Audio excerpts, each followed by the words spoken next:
Welcome back to Spider Red. Let's do our top 25 for week 2 of college football.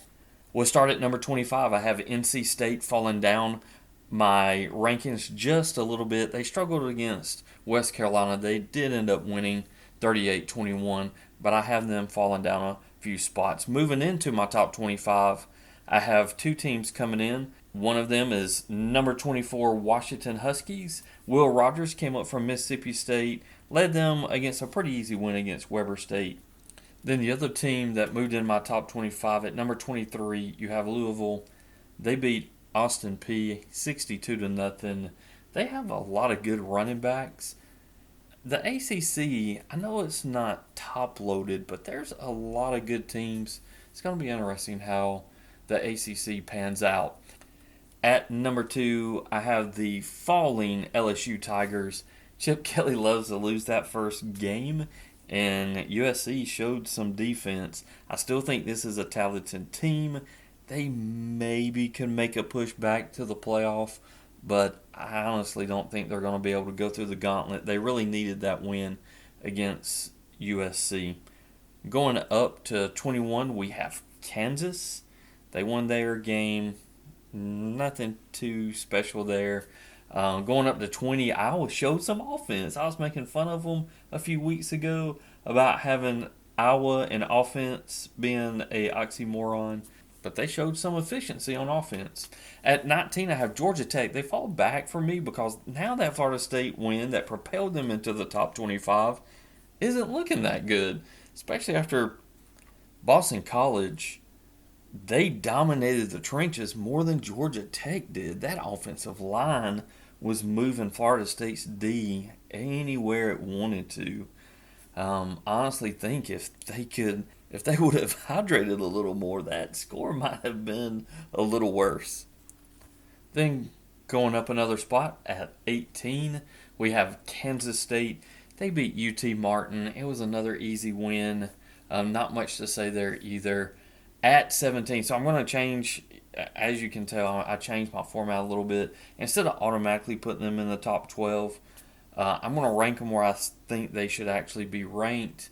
So I'm actually putting them at 17, but I still think the reason you see Big 12 there is I still think they have a shot at winning the Big 12. They're still my favorite to win the Big 12. Ollie Gordon ran really well. Now look, they played a South Dakota State team that is the best team in FCS, and probably by far, this is going to be very difficult for other teams to beat them. Maybe North Dakota State, even Montana, might have a shot at taking South Dakota State down, but they might repeat as the FCS champion. So it's not like a lot of these other teams that had lower teams to play. Oklahoma State played the best school in not school, well, school too, but the best football team in FCS.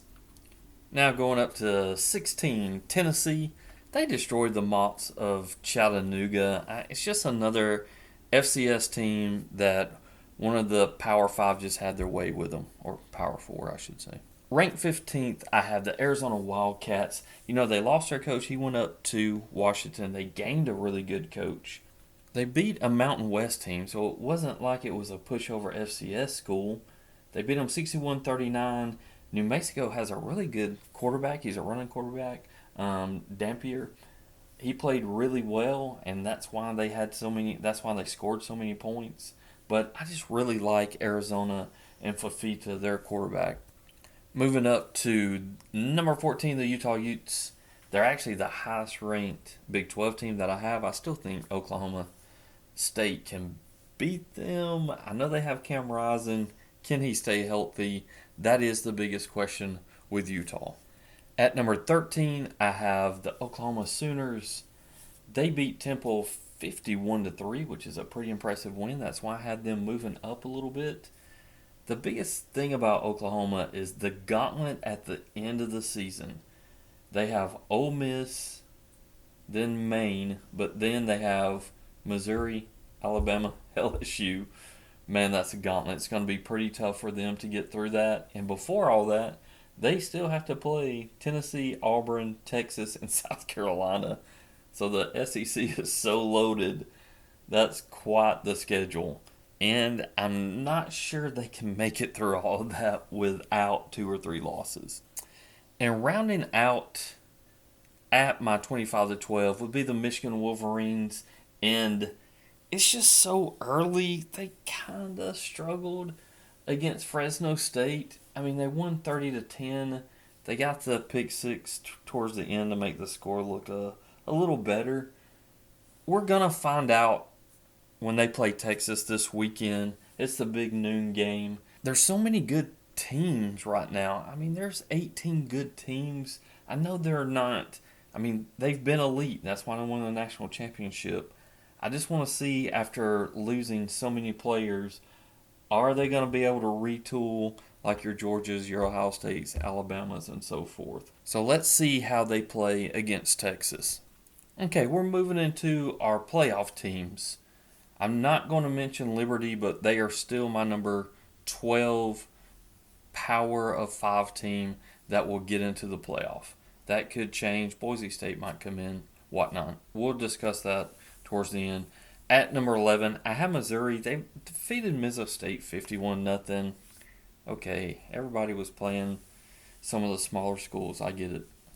They're at number 11. Number 10, the big, I wouldn't say, I guess it is still a big upset. USC beating LSU. If you go back to my week 0 video, I talk about how much I love Miller Moss. He is one of my top 3 Heisman candidates. I know it's still early for the Heisman, especially what Hunter with Colorado is doing.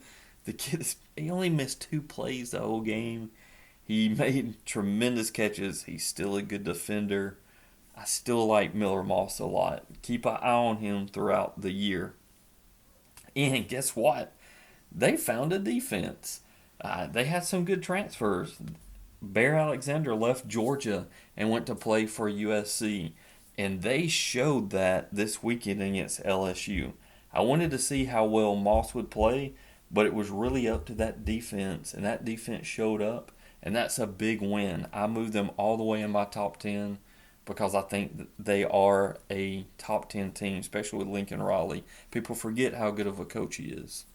Another impressive win, not an upset because Florida wasn't ranked, but you're still playing against a highly recruited SEC team that brings in a lot of talent, and they just, man, they destroyed the Gators. It was, I couldn't even watch the game. It was so bad. It was a boring game. Miami was doing everything right. Cam Ward looks amazing. I already talked about Damian Martinez. To me, he's the second best running back in the nation behind Ollie Gordon. So watch out for Miami. I moved them up in the top 10 too. They, right now, they're the favorite for the ACC. And I got them actually winning the ACC right now. The other thing is, they only have Louisville and Georgia Tech at this week. Those are the only 2 ranked teams in the top 25 that they have on the rest of their schedule. They could easily walk into the ACC championship unless they do stupid stuff like they did last year and didn't take a knee against Georgia Tech. And then Georgia Tech scores a touchdown and wins the game. So as long as they don't do that, they're fine. But they're a talented team, and I see them staying in the top 10 for a long time because of what I just said. They got a pretty easy schedule. Okay, here we go. I was high on Oregon, and the Mighty Ducks have fallen on my list pretty badly. I had them at number 1 last week. I had them falling all the way down to 8. It's mostly because I like my top 25 to be fluid, and I want to rank them per week on how I think they're looking.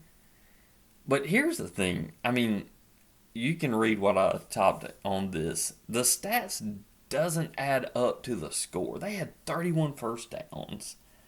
They were efficient on third down. Their defense was playing well. They only scored 24 points. It was like they just couldn't execute and finish drives, which can get you beat later on in a tough Big Ten conference, or if you make it to the playoff, which I think they will. They still have my number one Heisman guy, and that's Dylan Gabriel, and I expect them to bounce back, and I believe they're going to stay in the top 10. Moving up to rank number 7, I have Penn State. As I say right there, I'm still not convinced. I mean, they're 5 weeks away. They'll be playing USC. They probably have one of the easiest Big Ten schedules. Right now, it's USC, Ohio State, and Washington are the only three teams in the top 25 that they'll play. They have Ohio State at home. They don't play Michigan this year. So this could be the year that they stay in the top 10. But to me, they've got to beat USC or Ohio State. Let's cut Washington out. They need to win a big game. And I want to tell you right now, they're not beating Ohio State. They could beat USC. Miller Moss will still make enough plays to beat Penn State. And they've got an easy sledding up until that October 12th game against the Trojans. Ranked number 6, we have the Ole Miss Rebels. They beat another FCS team, and they're another team that will not get tested, at least a top 25 team, and that's barely now. They have LSU on October the 12th, just like Penn State. Now, they have a little more difficult teams to get there. They still have to play Kentucky and South Carolina.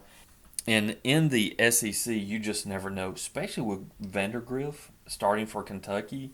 You never know when somebody could come in, but Lane has that team locked in. That defense is really good. There'll be another team that's going to stay in the top 10 for a little bit. Moving up to my number 5 spot, you have Notre Dame. And I'm still asking this question. They played a physical game, don't get me wrong. But are they good? Or was just Wigman's 12 for 30 performance more the factor? Notre Dame was 2 for 12 on third downs.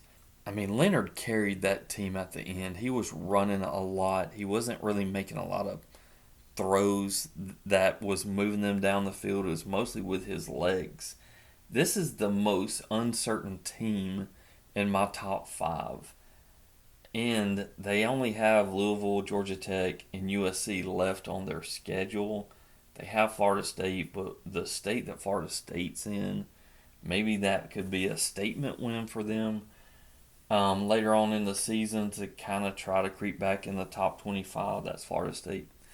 But right now, Notre Dame's just kind of that. Yeah, it was a good win against Texas A&M. I still think their defense is good, but I think it was more of how poorly their offense played rather than how good Notre Dame played throughout the whole game. And now we only have the top 4 left. At number 4, I had one to flop and some other ones to move around. Alabama. They beat Western Kentucky 63-0. They have UGA in 3 weeks. I mean, this team, God, Alabama got so lucky. You went from the GOAT, and then DeBoer is just another really good coach. I mean, he took Washington to a national championship last year. Milroe is looking good. They found a wide receiver. Watch out for Alabama. I mean, any of these 3 teams that are lined up here could easily win the SEC. Talking about the SEC, number 3, we have the Texas Longhorns. They played extremely well against Colorado State. Man, they are looking good. This is a team to watch out for. As I said earlier, they have the big noon game versus Michigan this weekend. But Texas, I mean, their defense was stellar. I mean, they held, I think, Colorado State to, I know it was under 100 yards passing. Arch Manning even came in and looked phenomenal. They lost one of their best running backs, and the other ones, next man up came in. They rushed for 190 yards. And it's not like Colorado State is like the easiest pushover team. I mean, they're going to the big house, and with that huge crowd, it should be a really fun game to watch. Okay, at number 2, I have my Georgia Bulldogs. I still think they can win the SEC. They pretty much dominated Clemson, but that was in the second half. The first half, Clemson was hanging in there for the most part, Georgia was running the most vanilla Bobo defense. It was so freaking annoying. But in the second half, they made some adjustments, and this has shown. I had Clemson falling completely out of the top 25. They've lost speed. I mean, I think their defensive line was the only thing I was somewhat impressed with. Klubnik is not looking good. I mean, the only guy that looked really good was their running back. Outside of that, I mean, you got beat 34-3. It was kind of embarrassing. In week 0, I mentioned Clemson about Dabo. He's got to adjust to the NIL. I understand you don't like it, but if you want to be an elite team and stay in the conversation of winning championships, then you have to adjust, fill out some of your team. You can definitely see they are losing speed on that team. But come on, Dabo. You're one of only 3 coaches in the nation that has a national title under his belt. Come on, adjust, adjust, adjust. And at number 1, I have the Ohio State Buckeyes. I have them winning the Big Ten. They are as well balanced of an offense that you can have. Their God, they had 10 tackle for losses and 5 sacks in this game. I know they were playing a lesser opponent, but you still have to be hyped up enough to come in and beat those teams that you should, and they did. The reason I still have them above some of these other ones, and number 1 is their coaching. It's a loaded roster. They will still have to go through a gauntlet like the SEC. I mean, they will still have Oregon, Penn State, and Michigan to play, but they are going to be a force. They're going to get that bye, and you're going to have to go through Ohio State on one of the sides of the brackets to get to the national championship. Now let's just run through the bracket. At the top left-hand corner, Ohio State would be your first bye, being number 1 and winning the Big Ten, or ranked 1, I should say. And then Ole Miss would be 8th. They would play Penn State.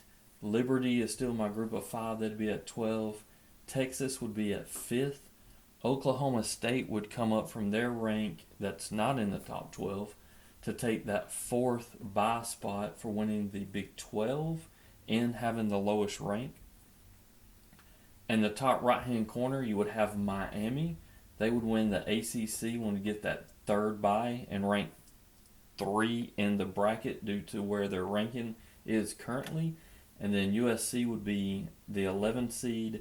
Alabama would play USC at number 6. And then Oregon would be at 10. They would play Notre Dame.